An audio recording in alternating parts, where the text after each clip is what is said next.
Family સ્વાગત છે તમારું ફરી એક નવા વ્લોગમાં। તો આજે ઘઉંમાં પાણી ચાલુ કરી દીધું છે અને હાલ તમે સામે જોઈ શકો છો કે કૂવામાંથી પાણી અત્યારે હાલ આવે છે અને આ ધોરિયો ફેલી ગયો છે અને આખો કેરો ભરાવામાં અડધી કલાક જેવો ટાઈમ લાગે છે અને હાલ માફ કરજો થોડુંક ગળું છે એ થોડું ખરાબ થઈ ગયું છે અને હાલ અત્યારે જો આ કેરો ભરાઈ ગયો છે અને હાલ આ કેરામાં અત્યારે હાલ પાણી છોડી મૂક્યું છે। પછી એ કેરો ભરાય એટલે બાજુના કેરામાં અહીંયા પહેલાં નાકું ફોડવાનું છે અને હાલ એ નાકામાં પછી પાણી જવા દેવાનું છે।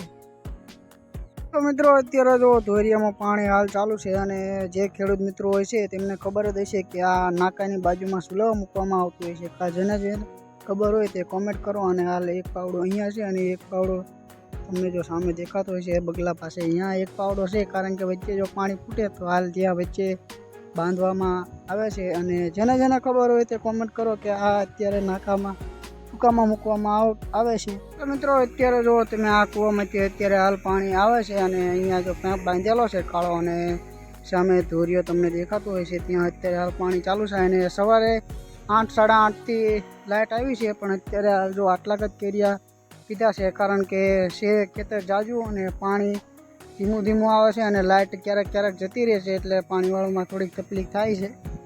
જોયું છે સાંજ સુધીમાં કેટલા કેરા ભરાય છે અને હાલ અત્યારે આટલા કેરા પીધા છે।